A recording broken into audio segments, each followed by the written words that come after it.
Yes, hello everyone. Thank you very much. I think that last game just proved that we all like to be really silly, and it'll be interesting to see what...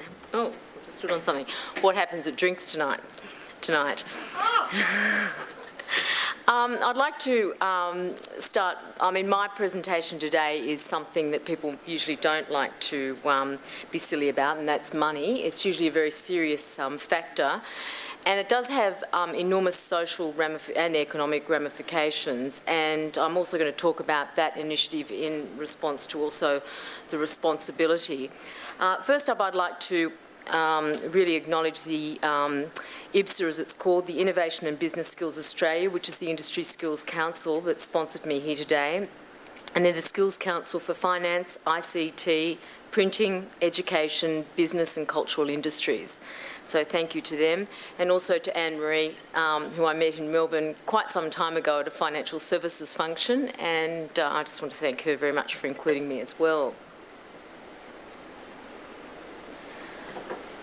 We've talked a lot about the future today, and I think this is something that's obviously not rocket science, but the future, according to some scientists, will be exactly like the past, only more expensive, and that's what we've really got to start thinking about. What I'm going to do is I'm going to take you through a short presentation on my program, just so that you understand what it is, and then I'd like to talk about some of the responsibilities, etc.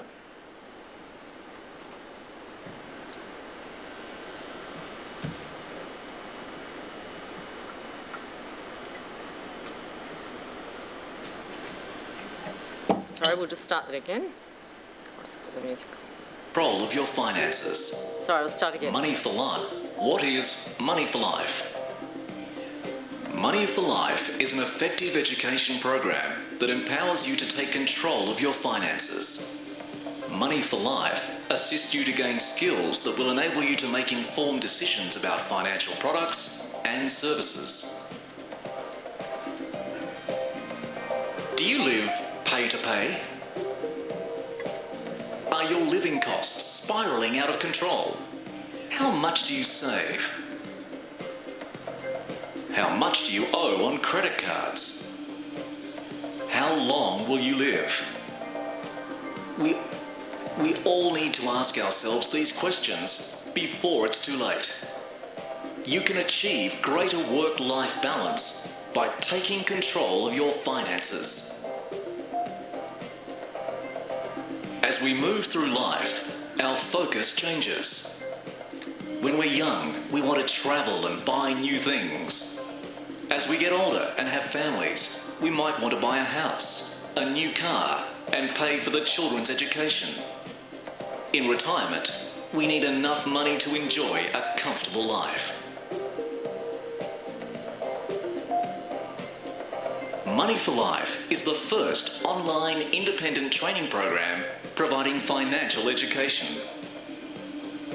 The program is suitable for organisations of any size.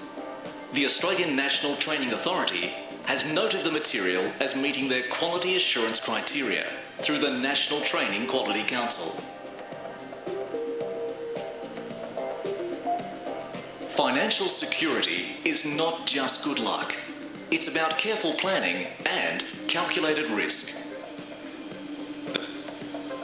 Money for Life provides you with meaningful professional development and quality advice. The program provides the financial skill that will enable you to analyse, manage and make informed decisions about your future and your material well-being. You are asked to complete a confidential questionnaire to ascertain your current financial knowledge. At the conclusion of the training, you will complete a general assessment, which comprises of multiple choice questions and an evaluation of the training. There is online training which allows you to review the content in your own time, with your family or friends. Additional educational resources enable you to continue learning long after the course is finished. You will know where to go for help and further information. A qualified financial trainer will assist you to learn how to manage your finances with user-friendly lessons designed to demystify financial jargon. Money for Life is a national program. The program is a simple, effective and fun way to empower you to take control of your finances. Money for Life helps you to identify career and workplace goals. With an ageing population, there are challenges for us all, none the least being the need for those in the workforce to provide for themselves in retirement. Please feel free to contact the staff at Money for Life for further information, or by calling 1300 789 765, or visit our website www.moneyforlife.net.au. Okay, I'll move on because I've got to keep to time here.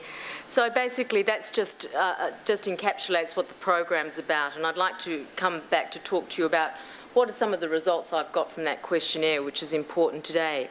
So I think we can clearly say that education, information and quality advice is critical for people wishing to achieve financial security, plan for their future and meet their retirement income expectations. What is financial literacy? There's a big definition out there, and the word literacy will be bandied around, especially next year when the government rolls out a $16 million campaign on how we can or can't afford to retire. But basically it's the ability to make informed judgments and to make effective decisions regarding the use and management of money. If we're going to be really realistic about it, really it's about how to use credit responsibly, for the individual to have confidence in managing their money and their financial and understanding financial risk, an understanding of the long-term benefits of saving, and very importantly in Australia today, a positive attitude towards financial planning and saving for a safe and secure retirement. Financial literacy and CSR, I think that's probably the most important part of today, which is about how does this impact on the individual and the community. And when we get to work, we don't park our problems out in the car park with our car, as we've all recognised, and all of the speakers have talked today about some of the issues that either come into the workplace or how it affects us in the community and our family and the economy. And there's a lot of circumstances as to why some people are financially literate, and there's a lot of socio-economic reasons, there's perception, accessibility to financial services industry and products and services. But specifically, sometimes there's some really bad issues in relation to societal role models, etc. And I'm going to show you some examples of what the media is doing. But certainly we all know about the cultural pressures, which is strongly reflected through the media to spend, spend, spend and have a good time. Basically, you've got to acquire as much as you possibly can and don't worry about your future needs. You can afford it. The guy next door bought something, you buy it too. He's got a new car, you buy a new car as well. There's also an incredibly complex world out there in financial services, and even if you've been in the industry for quite some time, it's very difficult to get across those issues. I think that my studies have really indicated there's a distrust of financial services industry people, whether it be banking institutions, and basically that people tend to sort of stick their head in the sand a bit and think, well, gosh, if I do go and get help, will I get ripped off? There's also complexity of legislation, underpinning provision of financial products, and the list goes on. So basically, what are the social and economic benefits? And when I've actually worked, and my area is specifically in the workplace, we can say that workers who are less worried about their finances are happier and more productive and more focused at work. But the results that I've actually found as I've gone into these organisations have been quite amazing. Poor money management equates to distraction in the workplace, anxiety, depression. It reduces productivity, as we know, certainly of the individual and the team and at the organisational level. Not to mention some of the family issues behind the scene and those issues that are in the community. The luxury fever, I think we all know about that. Everyone knows about consumerism, but this is where some of this marketing machinery is pretty incredible. You'll see that the girl on the left here she's actually quite gorgeous. She's got a really nice necklace, and she's got a credit card around her neck, and she's telling you to wear it out. So what sort of message does that send to people? The one on the right, another indulgent type of attitude, I work for myself, what do I need? Now that's telling the person, just go and get whatever you need. If you work hard, boy, you should be able to have a good time. And you don't have to second guess where these advertisements are coming from. So basically, what's my case? We've known in general research that about 20% of employees spend up to about 2 hours a day thinking about their financial situation. It means that the employer of more than 500 people could be losing up to 1,000 working hours per week, the equivalent of 25 workers, which is pretty amazing.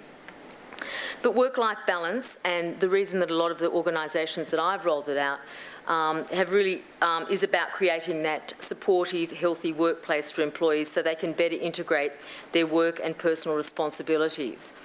HR managers, and there's a lot of you here today, would certainly acknowledge that stress in the workplace often originates from the individual financial concerns. And if these worries are addressed and people are in control of these areas, then they can move on and get on with their job. An employer-sponsored financial literacy program is in the spirit of employer of choice. There's no doubt about that. And the other issue is we've got labour market shortages creeping up behind us all, and we know that if we're going to look at retention and things like that, we have to offer these sorts of programs to people, because my experience in rolling out financial literacy education is that money is very important to people, and they don't really like to talk about it.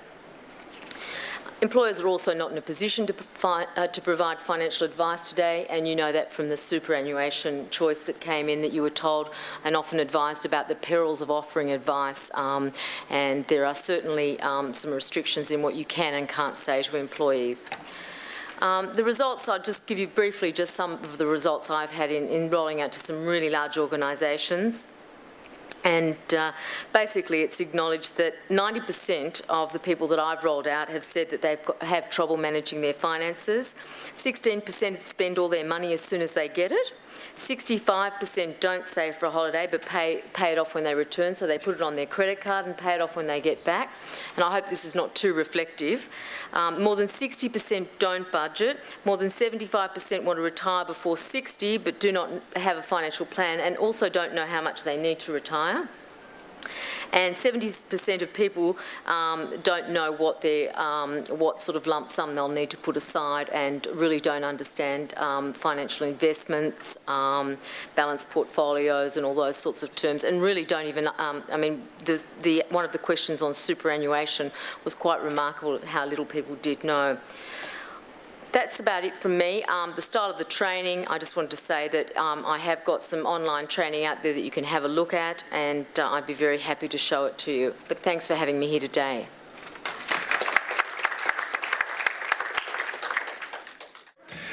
Ladies and gentlemen, there's a saying out there. I like to collect these sayings which really capture our times in one pithy line or two. And there's a saying out there which is, this world is getting better and better and worse, faster and faster. And there's another one in that stable, which is that we can predict and control the future if we invent it. If we take steps now to shape the future rather than let it happen, we can make the future be what we want it to be. My organisation, Vox Bandicoot, there it is there, is proud to say here today that we have paid an earth tax to protect and restore biodiversity, and that we've also travelled here and work throughout the year carbon neutral, which Henry will tell you some more about later on. Ladies and gentlemen, I've been asked to speak to you about our program, which is called Sustainability Street.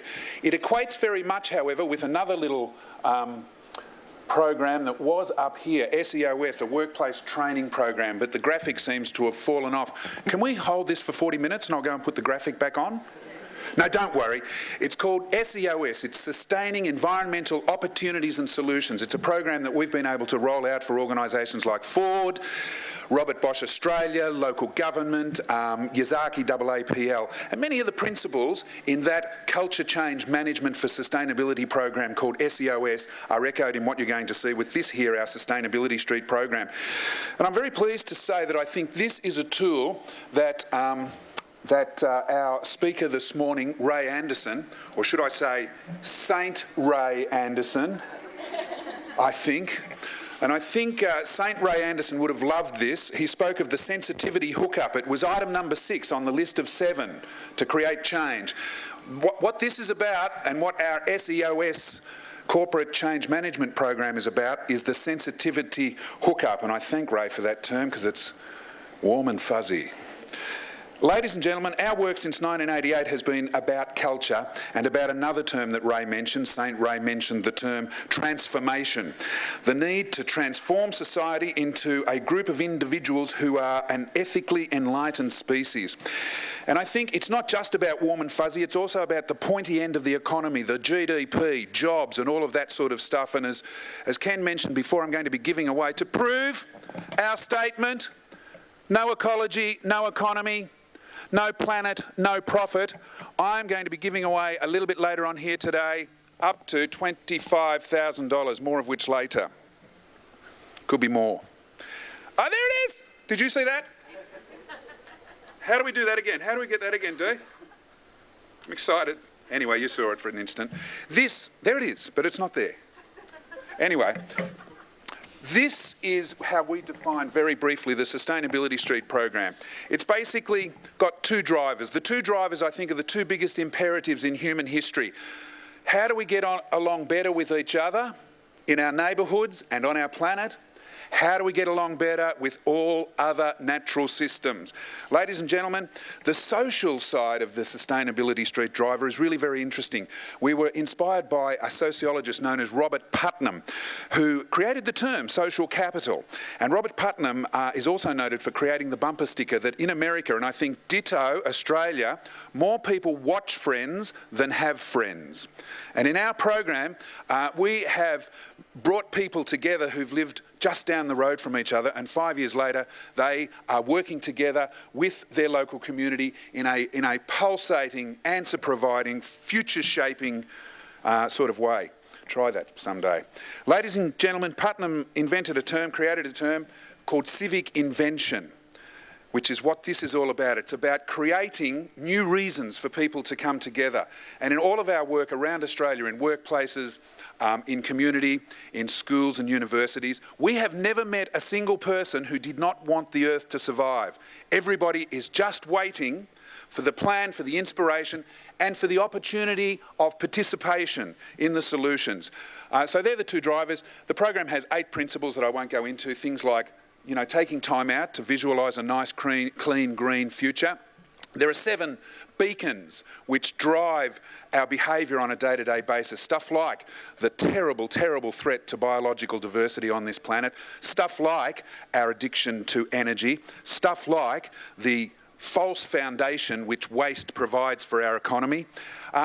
There are 4 stages of learning and growth, which we'll look at in a second, and what we call the 3 areas of daily focused effort. It's our ambition to make it easy for people. Too many people think that really the only way that you can save the world is if you go out on a boat with Greenpeace and dodge harpoons. But in fact, each of us makes between 100 and 200 energy decisions a day, and I think in the corporate sense that is amplified by X.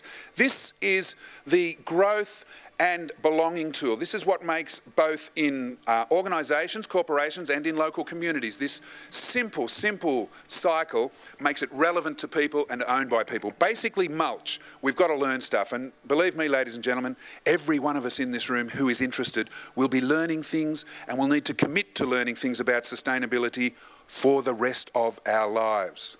Ladies and gentlemen, Grow is about doing it and planning ways of enhancing sustainability and minimising our own impact on the planet. Harvest is our favourite. Harvest is about taking some time out to re-identify ourselves. In our Sustainability Street communities, in our organisations like Yazaki AAPL, that people have totally shifted their identities. It has been transformative for individuals and for groups. People now see themselves as people who are part of the future rather than part of the past. We've had people give up work and take on, environmental courses and set up whole new lifestyles who've been involved in Sustainability Street and the SEOS, which is our corporate culture change management program in sustainability. Get one.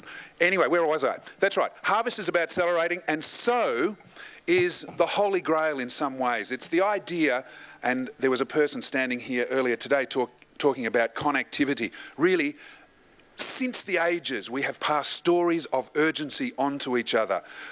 What is the danger on the other side of the hill to our village? where are the best fish caught, and so on and so forth. And this idea of us teaching others and being beacons. Our view is that sustainability streets become beacon communities. They're communities that are watched, our experience is, that they are communities that are watched by other local people. They're regularly reported in the press, and they're basically lifting the sustainability, the ecological sustainability culture banner higher and higher. Ladies and gentlemen, we all know what waste and pollution looks like. It's not rocket science these days. Everybody gets an instinct. We know what's wasteful, we know what's polluting. And we like to share with people what we call the low-hanging fruit tree. Basically, all of us should try at least once in our lives to do something at the... Oh yeah, you can't see that, can I? But I was doing this here, but I was pointing to the top of the triangle. And we should try to do something like that once in our lives, like get rid of the four-wheel drive and buy the hybrid, or put the solar panels on the roof. But on an everyday, but no good pointing there, on an everyday basis, as you can see at the bottom of the low-hanging fruit tree, the simple, cheap, easy things are just as effective, both in corporations and in communities. Ladies and gentlemen, we know from United Nations Environment Programme's information and study that at least 30% improvement can be gained through a simple mindset switch. 30% reduction in water, 30% reduction in energy, etc., and so on, simply by the culture, either in the organisation or the community. And it can be as much as 45, according to a recent Swedish study. They know their stuff, those Swedes. Ladies and gentlemen, I'm just going to shut up now and leave you 1 minute with some beautiful music and let you share some time with some Sustainability Street communities. There they are.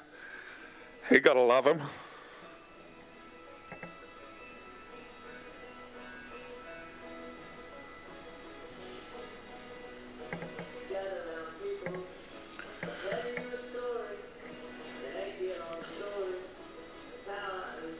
A lot of communities actually like, we put a street sign up, the Sustainability Street sign on the lamppost.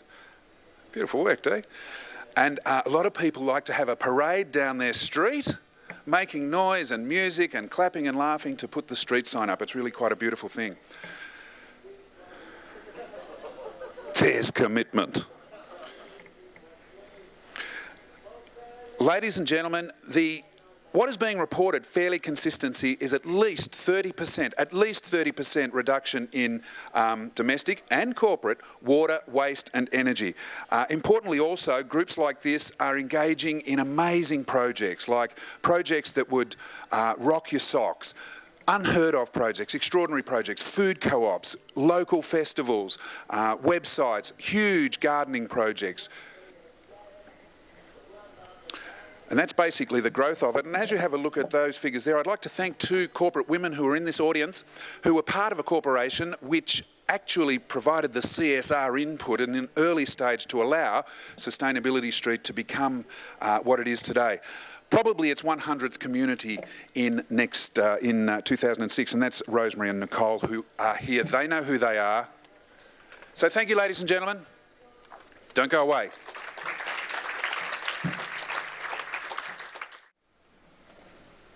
Good afternoon, my name is Peter Pychtin and I'm here on behalf of the Live and Learn Foundation. And I've got to say, first of all, it's really fabulous to see so many people here, especially at this time of the afternoon when I know a lot of people are thinking about heading out. So it's great. But let me tell you, first of all, that you are people of power and influence. Whether you're representing your own organisation today or an individual passionate about making a difference, you have the power to make a positive change. Your presence at this CSR Summit speaks for your own personal commitment. But whatever you do, don't underestimate the tremendous influence just one person can have. Combine that with persistence and passion, and that's enormous. I want to share with you the exciting story of the Live and Learn Foundation this afternoon, which in itself is a story of persistence and passion for all of the people who've been involved in it. And I'd like to briefly explain how I personally became involved in Live and Learn. Because when I left the corporate world in the late 1990s to start my own company, the absolute last thing I would have expected was to be standing here today talking with you about corporate social responsibility. Young professionals are certainly switched on and to advance their careers, they readily turn to organisations like mine to seek advice. And at a personal level for me, dealing with them, I certainly get a real buzz out of it and really value being able to help young people grow and to achieve their goals. Not long after I started my business, I was at a university speaking with student careers advisors. I was proudly explaining how my company recruited only the top 20% of their graduates to go and work for blue chip companies. Now, I was feeling pretty good about that, and while they seemed impressed, one of the careers advisors said to me, "Well, that's fine for you to take the cream of our graduates, but what are you doing about the rest of our candidates, our graduates?" Well, I was stopped in my tracks, and to be honest, I didn't have an answer. Sure, helping the not-so-clever graduates wasn't part of my business model, but you'd all know in business that you can't be everything to everyone. But the question continued to nag at me and haunt me. What was I doing to help others? Here I was helping super talented young people with the world at their feet. Yet, in many ways, they were the ones who needed the least help. How could I use my business expertise and my knowledge to actually help younger people who really did need a hand? And in fact, I'm sure many organisations, many corporates here face that same type of question. How do you use the business expertise and knowledge within your organisation? The answer for me came in 2001 when a business colleague said I might be interested in a newly established not-for-profit group called the Live and Learn Foundation. Essentially, Live and Learn's mission is to help disadvantaged youth achieve independence, and it's broadly modelled off a successful European program. And what really struck a chord for me about Live and Learn back then and now is that it helps young people who want help. These are people who want to achieve, no different to the high-flying young professionals I deal with daily. Let me tell you how Live and Learn works. The purpose of the foundation is to help disadvantaged youth develop life skills, achieve independent living through housing and innovative programs to support education, employment, and gaining those basic life skills. Our target group is 16 to 25-year-olds who want to continue their education but are at real risk of homelessness. The Live and Learn facility, which is our first, is a campus-style building of 28 self-contained one-bedroom units located in the Sydney suburb of Miller, which is just near Liverpool in Sydney's southwest. The campus includes common rooms and pretty sophisticated computer facilities. And each resident makes a weekly payment to cover their rent and their participation in the Live and Learn development programs. We've established partnerships with many local community groups, including New South Wales TAFE and the Liverpool City Council, and have pioneered an outstanding breakthrough mentor program which draws on trained volunteers from local business and organisations. And this has proven to be highly successful and is available to people outside of the Live and Learn resident group as well. After a number of tough years, and they were tough years to get Live and Learn up and running, we can proudly claim 18 months of success at Miller. In that time, there have been some tremendous outcomes achieved by the residents of Live and Learn. I'd like to share some of those with you. 80% of our residents have successfully advanced their education, be it at high school, TAFE, or even into university. And remember, these are people who are at real risk of dropping out of the education system. So 80% of them have continued and advanced their education. 3/4 have now gained employment of some form. Half of the residents gained their very first job while living at the campus. And this is in a community with 25% unemployment. So it's a pretty outstanding result.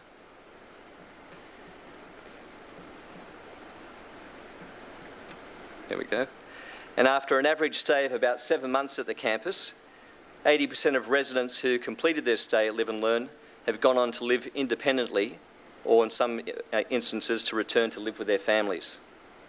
But these are tremendous results for people who are on the verge of falling through the welfare crack and missing out on education and some of the other essential things in their young lives.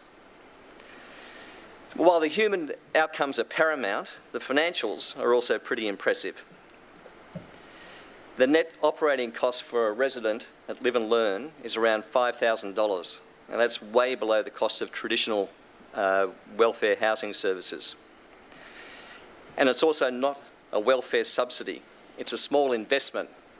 I repeat that, it's an investment to help a young person out of the welfare trap to become a lifelong contributor to Australian society. Now think about this as a business proposition. Make a one-off $5,000 investment now to avoid recurring expenditure that amounts to hundreds of thousands of dollars. Do you think your finance people would say yes? Yeah, of course they would in an instant. Imagine then saying that the $5,000 investment will also generate a positive return in itself. Well, that's because the young person is now paying taxes as a productive member of society. The decision in an investment like this is a no-brainer. Live and Learn is an outstanding social and economic model. We've had independent research conducted by the Australian Housing and Urban Research Institute earlier this year. Have a look at Live and Learn and what we're doing. And their report basically said the positive outcomes reported by the current residents should be testament enough that this model deserves further support as a preventative measure to bridge the transition from uncertain housing and life chances to more secure futures for vulnerable young people.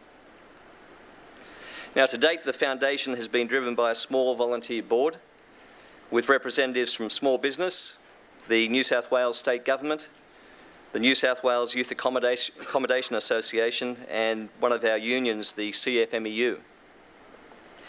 It's been hard work, and many times our team has had to draw on every reserve of our passion and persistence. But we've got Live and Learn up and running and have proven that it works. Our next step is to expand nationally with much broader support from corporate business and all levels of government. That's another challenge, but that's also one that we'll overcome as well. I hope that our story lets you see what passion and persistence can achieve. But I also want to remind you of the special power and influence you command within your own organisation. And I'd encourage you to become a champion of corporate social responsibility, a true champion. Be persistent, be passionate, and make it happen within your own organisation. Thank you.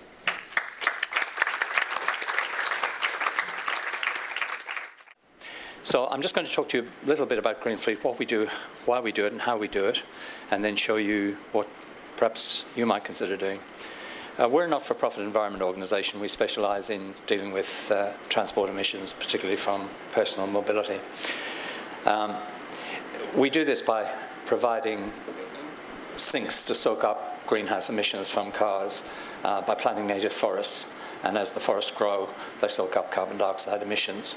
And we also deal with the sources side by trying to encourage people to adopt fuel-efficient technologies and low-carbon fuels so that they reduce their net greenhouse impacts. We've probably seen these slides before, but these are the carbon dioxide concentrations in the atmosphere, which, as you can see, since we discovered the joys of burning fossil fuel around about the time of the Industrial Revolution, the concentrations have gone skyrocketing. And they're going to keep... We will have to cut our per capita emissions by about 60% to stabilise these at a substantially higher level than they are at the present time. The emissions we make now stay in the atmosphere for about 80 years. So it's not an easy matter. Also, it takes about 50 years for the impact of the emissions that we make now to have the full cycle impact on ocean currents and ocean levels, so that even if we stop burning fossil fuels tomorrow, we'd still have dramatic climate change for the next several decades. Just looking at global average temperatures, there's been a lot of discussion about this, but these are the figures that CSIRO put up, showing, again, a steady climb since the time of the Industrial Revolution with various steps one way or another, but the overall trend is definitely upwards.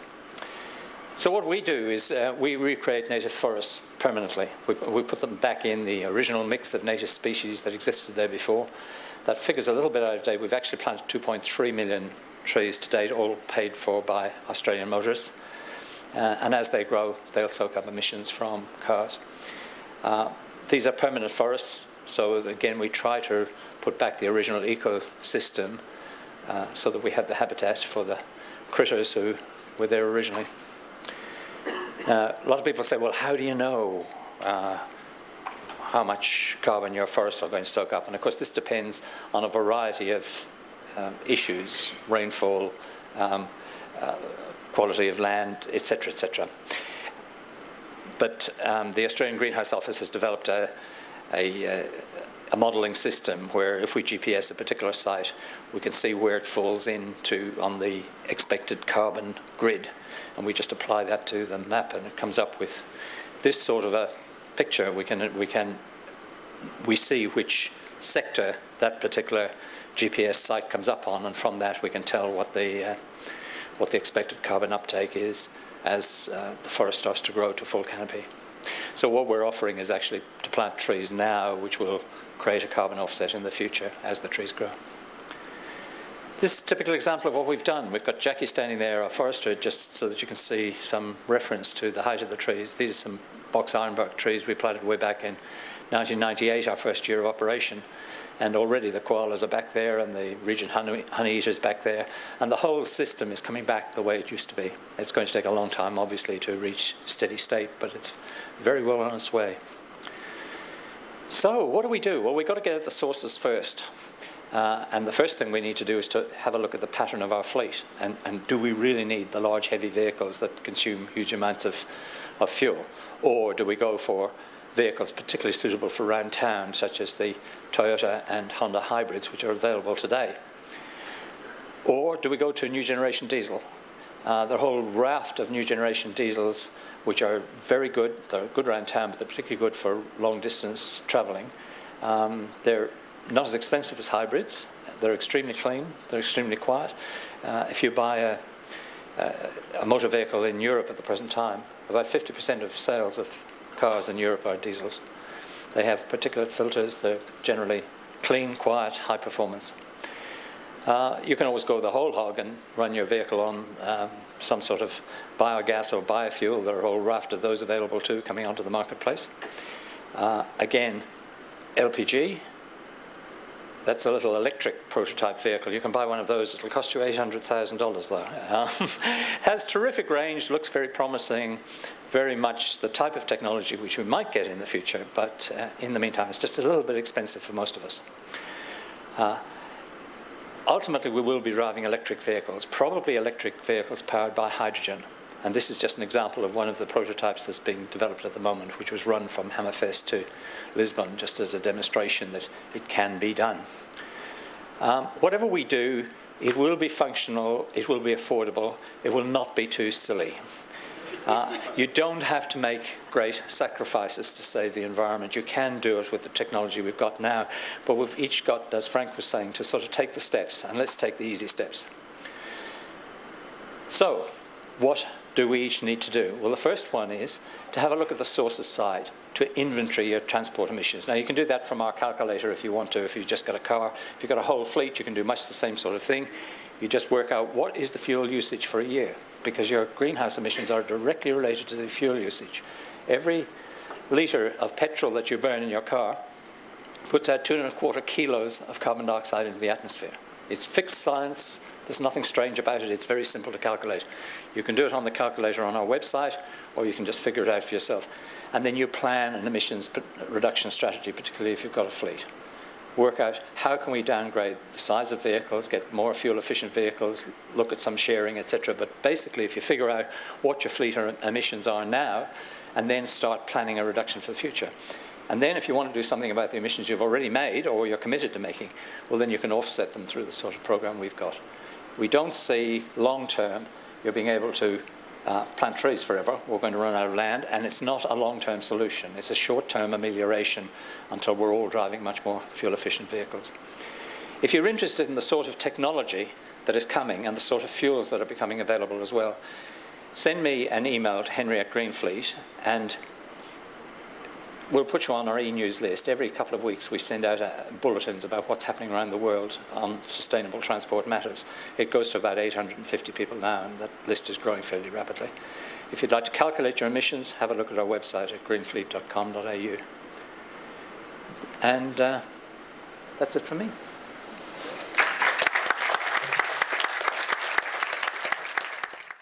So, as we said a little bit earlier, health and well-being can be fun. I think you did experience that.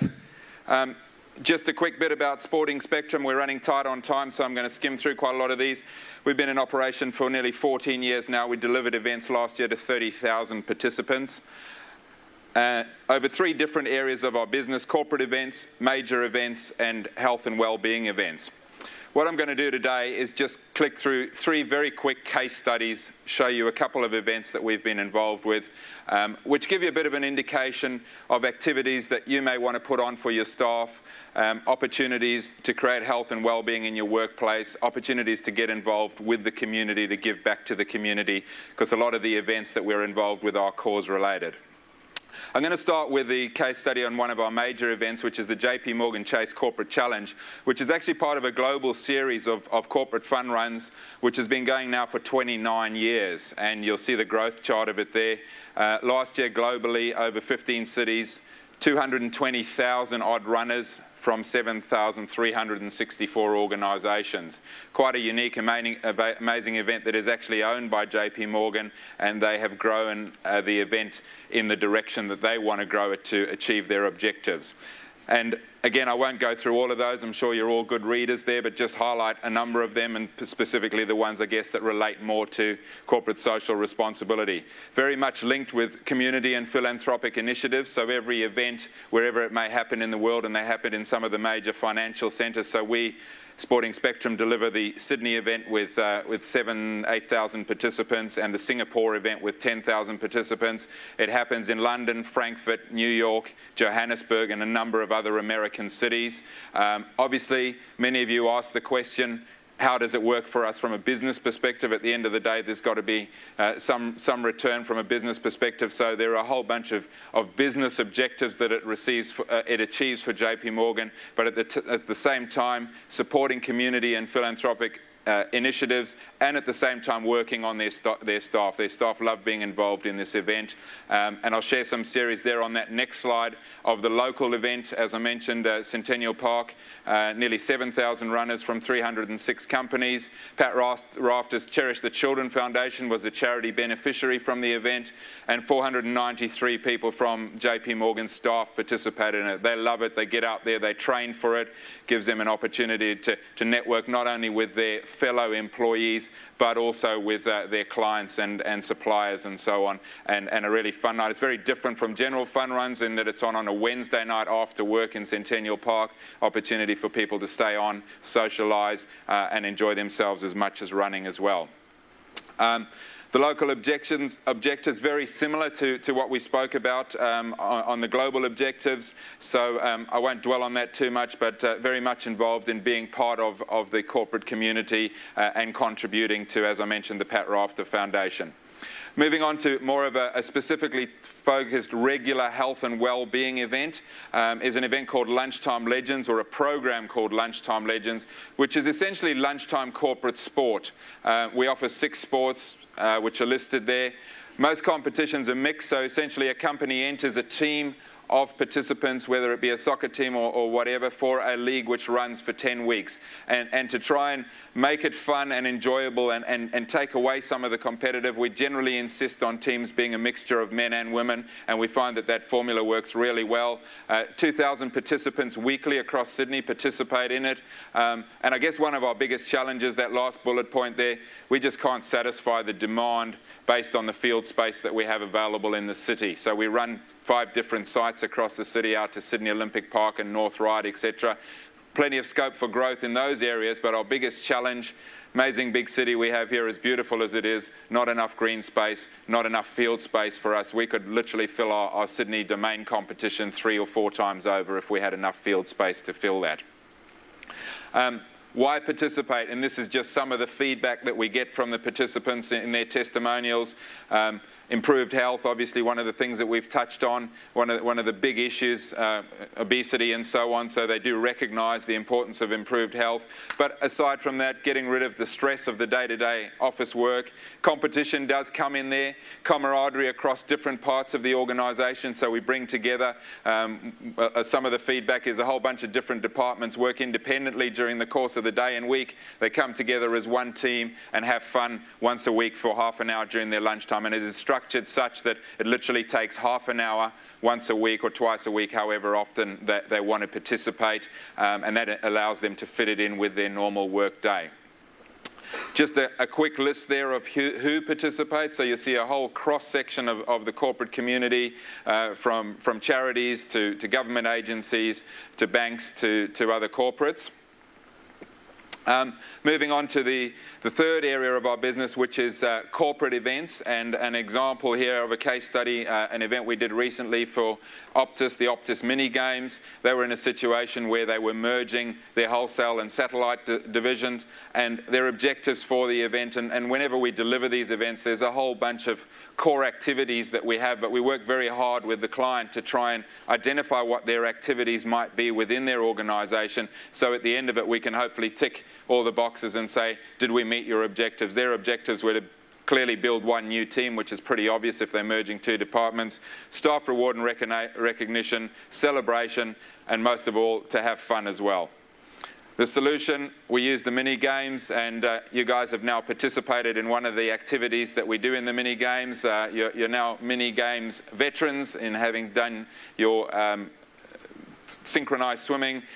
You'll see out on our stand out there some footage and some case studies of other events, but essentially a whole range of kind of fun events of that nature that we've developed specifically to ensure that we involve all levels of the organisation. So although it might be perceived as sport, it's very much, you saw we had the judges here who weren't necessarily getting involved. We had the lifeguards who, when I say weren't getting involved, weren't having to exert themselves physically. To those who really want to be serious runners, who are really fit, there's a whole range of different activities across the program that can cater for all of them. There's some photographs. I'm sure you'll recognise some familiar poses there, bottom left hand of the screen, of yourselves in the synchronised swimming. And there we are, just a quick testimonial from the client. And again, this is not just to stand up and say, hey, we did a great job and the client's giving us a rap, but to highlight to you how well it's perceived from the staff. The bottom thing there from the client is the staff are already asking when the next event will be. So clearly it must be having an impact within the organisation in terms of the benefits that it's delivering for the organisation. Thank you.